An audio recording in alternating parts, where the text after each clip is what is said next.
un sujet, prisonnier du péché. J'avais parlé de plusieurs choses, comment le péché était comme une description du prison pour nous dans notre vie. C'est quelque chose qui nous empêche d'avancer.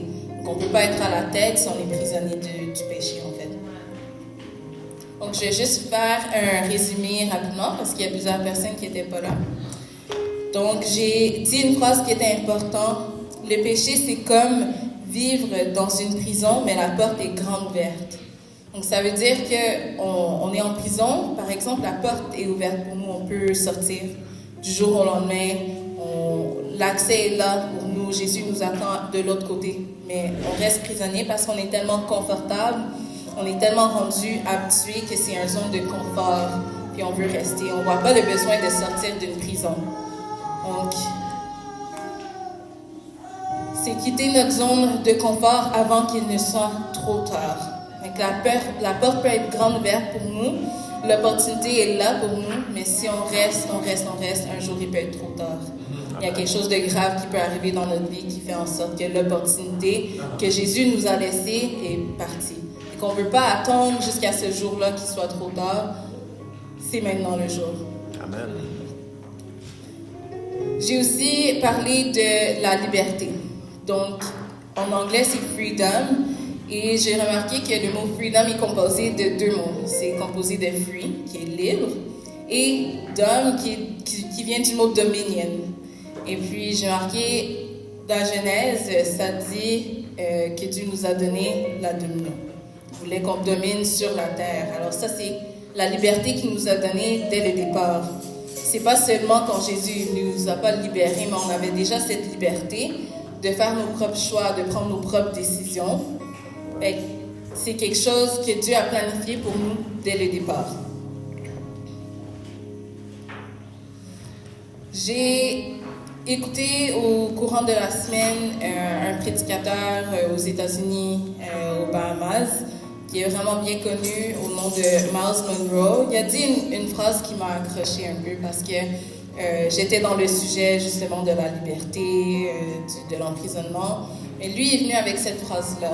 Il dit « Jésus nous a pas libérés, il nous a délivrés. » J'ai dit « Wow, attends.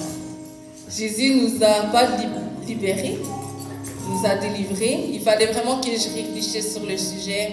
Puis c'est seulement à l'intercession de la semaine dernière que j'ai pu comprendre qu'il y a vraiment des définitions différentes dans le mot « liberté » et « délivré ».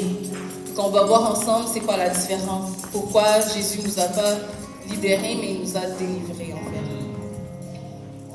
Donc, la liberté, je retourne sur la définition. C'est la possibilité ou le pouvoir d'agir sans contrainte ou avec autonomie. C'est la liberté de prendre des décisions et de faire des actions. Donc, les deux mots que j'ai soulignés, c'est la possibilité et le pouvoir. Parce que quand on prend une décision, c'est la base de la liberté. On peut prendre un choix d'aller à gauche ou d'aller à droite, de suivre dans les pas à Jésus ou de suivre nos amis. En fait, c'est ça la liberté, c'est une décision qu'on peut prendre qui est libre à nous. Mais quand j'ai regardé délivrer, c'est quoi la définition? C'est quelque chose de beaucoup plus profond et beaucoup plus puissant que le mot libérer. Donc, c'est débarrasser quelqu'un de ce qui le retient prisonnier. C'est de le rendre libre en écartant, en supprimant. C'est débarrasser quelqu'un d'une contrainte, le soulager d'une inquiétude. Donc, on voit quand on compare les deux mots, libérer, c'est donner la possibilité. Mais quand on parle de délivrer, c'est qu'il n'y a plus de possibilité. La personne est délivrée. En fait, ils disent même supprimer. Donc, pour continuer dans le thème de délivrer, il y a un passage que je suis tombée dessus qui vient un peu appuyer ce que je suis en train de dire. Jean 8, 36 dit « Si donc le Fils vous a franchi, vous serez réellement libre. » Il n'a pas dit « vous serez libre ». Réellement libre. C'est quoi qui est plus poussé qu'être libre, c'est être délivré. Ça veut dire quoi? Si vous laissez Jésus pénétrer dans vos cœurs, vous pouvez être délivré. Non seulement libre parce que vous êtes déjà libre pour faire les choix que vous voulez, mais vous pouvez être réellement libre, qui est pour moi un synonyme de délivré. Amen. Amen. Aussi, quelque chose que je suis tombée dessus, qui est une grande partie de l'appel de Jésus. Donc, il dit non seulement qu'on est libre, mais délivré à cause de Jésus.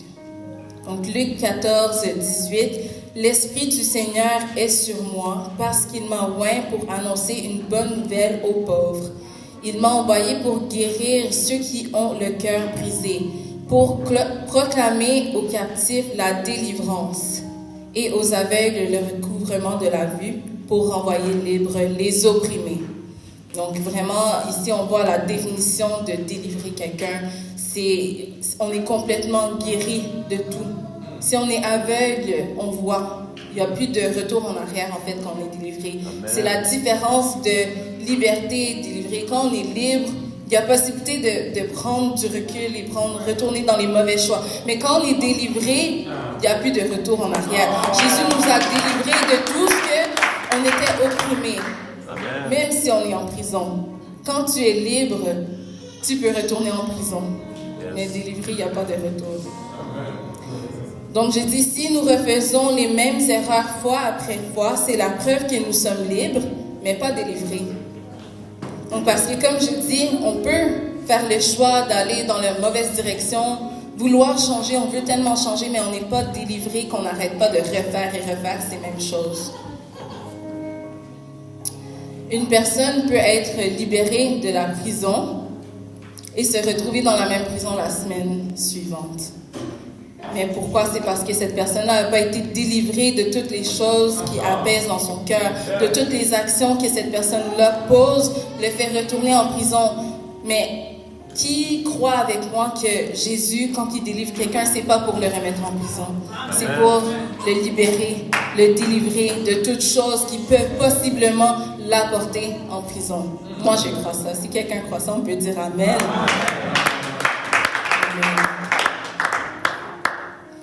Donc, j'étais sûre, si on fait des choses mauvaises, on prend les mauvaises décisions dans la vie. Je suis tombée sur ça, je pense que c'est assez puissant.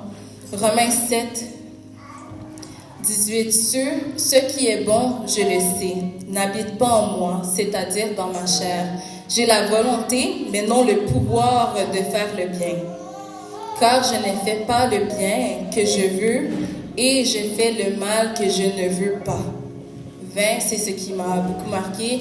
Et si je fais ce que je ne veux pas, ce n'est plus moi qui le fais, c'est le péché qui habite en moi.